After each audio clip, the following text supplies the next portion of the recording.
Welcome back to another video. So இந்த வீடியோவில் நம்ம என்ன வண்டி பற்றி பார்க்க போகிறோம் அப்படின்னு பார்த்தீங்கன்னா, நான் 2026 கிரிட்டா, இனோவா, ஷிஃப்ட் இந்த மாதிரி கார்லாம் நான் வாங்க போகிறது கிடையாது. நான் வாங்க போகிற கார் பார்த்தீங்கன்னா, நம்மளாம் சின்ன வயசுல அந்த கார் வந்தாலே பயந்து உள்ளே ஓடுவோம். ஸோ ஏன்னா அதை நம்மளை கடத்திடுவாங்களோ அப்படின்ற மாதிரி. ஸோ அந்த காரை பற்றி தான் பேச போகிறோம். ஸோ என்னன்னு அப்படின்னு பார்த்தீங்கன்னா, மாருதி சுசுகிலேருந்து ஆம்னிங்க ஒரு நாஸ்டாலஜிக்கான வண்டி, எல்லாத்துக்குமே ரொம்பவே பிடிச்ச வண்டி. ஸோ அந்த வண்டி ப்ரொடக்ஷன் பார்த்தீங்கன்னா 2019 20 பார்த்தீங்கன்னா ஸ்டாப் பண்ணிட்டாங்க. ஸோ அந்த வண்டி செகண்ட் ஹேண்ட் மார்க்கெட்டில் இப்போ வாங்கலாமா, யார் யாரெல்லாம் வாங்கலாம், யார் யாரெல்லாம் வாங்கக்கூடாது, அந்த வண்டியில் மைனஸ் பாயிண்ட் என்ன, ப்ளஸ் பாயிண்ட் என்ன, ஸோ எல்லாத்தையுமே இந்த வீடியோவில் சொல்ல போகிறேன். ஸோ வீடியோ ஸ்கிப் பண்ணால் ஃபுல்லாக பாருங்கள். நம்ம சேனலுக்கு நீங்கள் புதிய பார்வையாளராக இருந்தாலும் சரி, இன்னும் சப்ஸ்கிரைப் பண்ணாமல் பார்த்துட்டு இருந்தாலும் சரி, மறக்காம கீழே பார்த்தீங்கன்னா ரெட் கலர் சப்ஸ்கிரைப் பட்டன் இருக்கும், அது ஃப்ரீ தான். மறக்காம அதை பார்த்தீங்கன்னா கிளிக் பண்ணி சப்ஸ்கிரைப் பண்ணிங்க. அப்போ இந்த மாதிரி வீடியோவில் நீங்கள் மிஸ் பண்ணால் பார்க்க முடியும். இந்த காரை யார் யாரெல்லாம் வாங்கணும், முதல்ல ஏன் இந்த காரை வாங்கணும் அப்படின்றத பார்த்துடலாம். அப்படி பார்த்தீங்கன்னா மெயின் ஒரு 2011 12 13 அந்த ரேஞ்சில் இருக்க கார் பார்த்தீங்கன்னா கிட்டத்தட்ட ஒரு 2 லட்சம் ரூபா 2.5 லட்சம் ரூபாய்க்குள்ளே பார்த்தீங்கன்னா நமக்கு கிடைச்சிரும். ஆம்னி டிமாண்ட் பார்த்தீங்கன்னா 2019 வண்டி ஸ்டாப் பண்ணோன்னுமே வண்டியோட டிமாண்ட் பார்த்தீங்கன்னா எங்கேயோ எகிரிருச்சு செகண்ட் ஹேண்ட் மார்க்கெட்டில்.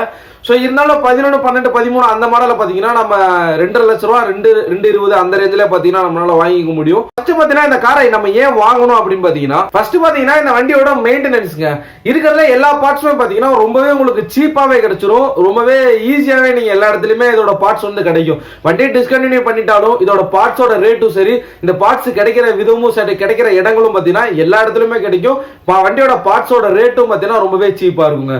இதை பார்த்தீங்கன்னா மல்டி பர்பஸாக எடுத்துக்கலாம். எந்த பிசினஸ் கேட்டகரி எடுத்தாலுமே இந்த வண்டியை உங்களால பார்க்க முடியும். ஸ்கூல் வேன் பார்த்துக்கலாம், அடுத்து ஆம்புலன்ஸ்ல நீங்க பார்க்கலாம், கார்கோ வேன்லயும் நீங்க பார்த்துக்கலாம்.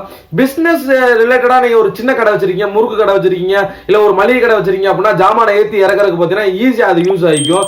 அடுத்து சாப்பாடு கேட்டரிங் வச்சிருக்கீங்க அப்படின்னா தாராளமா அந்த வண்டியை கேட்டரிங் யூஸ் பண்ணிக்கலாம்.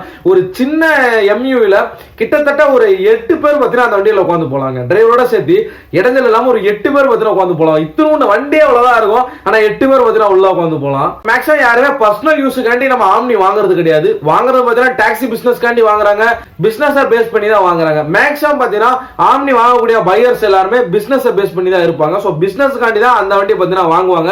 இப்பதான் நான் ஒரு சின்ன ஃபாஸ்ட் ஃபுட் கடை போட போறேன், இல்ல நான் ஒரு மளிகை கடை ஆரம்பிக்க போறேன், ஸோ எனக்கு பார்த்தீங்கன்னா காராவும் இருக்கணும், நான் அதை மல்டி பர்பஸுக்கு யூஸ் பண்ணிக்கணும். எனக்கு நான் வீட்டில் இருக்கும்போது வீட்டுக்குள்ள இருக்கவங்க எல்லாத்தையும் கூட்டிட்டு ஒரு இடத்துக்கு கோயிலுக்கு போகணும் அப்படின்னாலும் நான் போய்க்கணும். அதே மாதிரி என்னோட வேலைக்கும் பார்த்தீங்கன்னா நான் அதை யூஸ் பண்ணிக்கணும் அப்படின்னா ஆம்னி பார்த்தீங்கன்னா ஒரு பெஸ்டான காராகவே இருக்கும். சிட்டியோட டிராஃபிக்லாம் பார்த்தீங்கன்னா இந்த வண்டி தூக்கி சாப்பிட்டு போயிட்டே இருக்கும். ஸோ டிராஃபிக்லாம் பார்த்து நீங்க கவலைப்பட வேணாம். நான் வண்டி சின்ன வண்டியா இருக்கனால நீங்க ஈஸியா பார்த்தீங்கன்னா டிராஃபிக்ல பூந்து பார்த்தீங்கன்னா போய்க்கலாம். இந்த காரை ஏன் வாங்கணும் அப்படின்றத நீ சொல்லிட்ட, ஆனா வாங்கவே கூடாது அப்படின்றக்காண்டி ரீசன் இருக்கான்னு கேட்டீங்கன்னா இருக்குங்க.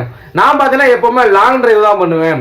நான் எப்பவுமே வண்டி பார்த்தீங்கன்னா எடுத்தேன்னா ஒரு 300-400 கிலோமீட்டர் தான் டெய்லி ஓட்டே இருப்பேன். ஒரு 2 வாரத்துக்கு ஒரு வாட்டி போயிட்டு வருவேன் அப்படின்னா லாங் டிரைவ் கண்டி யூஸ் பண்ண போறீங்க அப்படிங்கிற பட்சத்தில் இந்த வண்டியை தாராளமா நீங்க ஸ்கிப் பண்ணிருங்க, அந்த வண்டி எடுக்கவே எடுக்காதீங்க.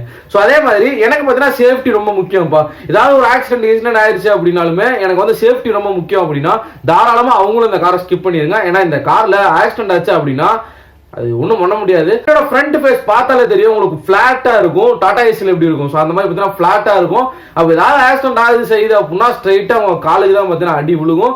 ஸோ அதனால பார்த்தீங்கன்னா எனக்கு சேஃப்டி ரொம்ப முக்கியம் அப்படின்னா இந்த காரை பார்த்தீங்கன்னா தாராளமா நீங்க ஸ்கிப் பண்ணிருங்க, இந்த காரை பார்த்தீங்கன்னா எடுக்காதீங்க. ஸோ இந்த வண்டியோட இன்ஜின் ஃபர்ஸ்ட் பார்த்துடலாம். ஸோ இந்த வண்டியோட இன்ஜின் பார்த்தீங்கன்னா 796 cc 3 சிலிண்டர் இன்ஜின் தான் கொடுத்துருந்தாங்க. இது பார்த்தீங்கன்னா ஒரு பெட்ரோல் இன்ஜின். இந்த வண்டி பார்த்தீங்கன்னா 34 பிஹெச்பியும் 59 நியூட்டன் மீட்டர் டார்க்கும் இந்த வண்டியால ப்ரொடியூஸ் பண்ண முடியுங்க. ஸோ பவர்ன்ற போது உங்களுக்கு லாங்ல போகும்போது, அதாவது ஹைவேஸ் சடன் பிக்கப்போட லாங்ல போகும்போது பிக்கப் பார்த்தீங்கன்னா சூப்பரா கிடைக்கும். அதனாலதான் நிறைய பேர் இந்த வண்டி ஆம்புலன்ஸ்க்காக யூஸ் பண்ணிட்டு இருக்காங்க. ஸோ பவருங்கும் போது ஒரு நல்ல வண்டி, குட்டி வண்டியில ரொம்ப பவரா இருக்கும். ஸோ அந்த பவர் தான் பார்த்தீங்கன்னா இந்த வண்டிக்கு ரொம்பவே ஒரு ஆபத்துன்னு சொல்லுவேன். அதே மாதிரி இந்த வண்டியோட இன்ஜினோட டிரான்ஸ்மிஷன் பார்த்தீங்கன்னா 4 ஸ்பீட் மேனுவல் கியர் பாக்ஸ் தான் கொடுத்துருந்தாங்க. ஸோ உங்களுக்கு 4 கியர் தான் வரும், ரிவர்ஸோட சேர்த்து பிளஸ் 5 கியர் பார்த்தீங்கன்னா மொத்தமா வரும். இந்த வண்டியோட மைலேஜ் எவ்வளவு அப்படின்னு பார்த்தீங்கன்னா கம்பெனி தரப்புல இருந்து என்ன சொல்றாங்கன்னா 16 இருந்து 18 கிலோமீட்டர் வரைக்கும் மைலேஜ் தரும் அப்படின்ற மாதிரி சொல்றாங்க. ரியல் யூசர்ஸ் என்ன சொல்றாங்க அப்படின்னு பாத்தீங்கன்னா மேக்ஸிமம் பாத்தீங்கன்னா ஒரு 12 இருந்து 15 தான் கிடைக்குது பெட்ரோல்ல. அதுவும் பாத்தீங்கன்னா டிராபிக்ல ஓட்டுற இல்ல ஹைவேஸ்ல ஓட்டுற அப்படின்னாலுமே அந்த 12 இருந்து 15 பாத்தீங்கன்னா நம்ம தாராளமா கொண்டு வரலாம் அப்படின்ற மாதிரி தான் சொல்றாங்க. இதே மாதிரி நீங்க எல்பிஜி எட்டாஸ் போட்டீங்க அப்படின்னா 15ன்றது கம்பல்சரி பாத்தீங்கன்னா ஒரு 18 to 20 பாத்தீங்கன்னா தரக்கு வாய்ப்புகள் இருக்கு. நல்லா மெயின்டைன் பண்ண இன்ஜினா இருந்தால், நல்லா டிரைவ் பண்ணக்கூடிய ஸ்கில்ஸ் இருந்தா பாத்தீங்கன்னா ஒரு 18ல இருந்து 20 வரைக்குமே பாத்தீங்கன்னா எல்பிஜில கொண்டு வரலாம். பெட்ரோல்ல பாத்தீங்கன்னா மேக்ஸிமம் நம்ம ரியல் யூசர்ஸ் நான் இந்த 2-3 பேர்கிட்ட கேட்டதுக்கு அவங்க என்ன சொல்றாங்கன்னா 12ல இருந்து 15 கம்பல்சரி தாராளமா தரும் அப்படின்ற மாதிரி சொல்றாங்க. ஓவராலா இந்த வண்டியை பத்தி எல்லாத்தையுமே பார்த்தீங்கன்னா நம்ம சொல்லியாச்சு. ஸோ இந்த வண்டி யார் யார் வாங்கலாம் அப்படின்றதையும் சொல்லியாச்சு, யார் யார் வாங்க வேணாம், யாரெல்லாம் எதிர்பார்க்க கூடாது இந்த வண்டி அப்படின்றதையும் சொல்லியாச்சு.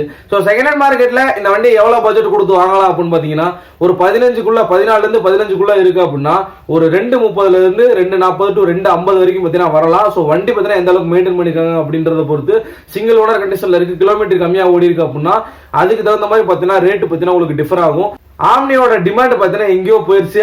வண்டியை வச்சிருக்கவங்க வண்டியை தர மாட்டாங்க, வித்தவங்க ஏன்டா வித்தோம் அப்படின்ற மாதிரி யோசிக்கிறாங்க.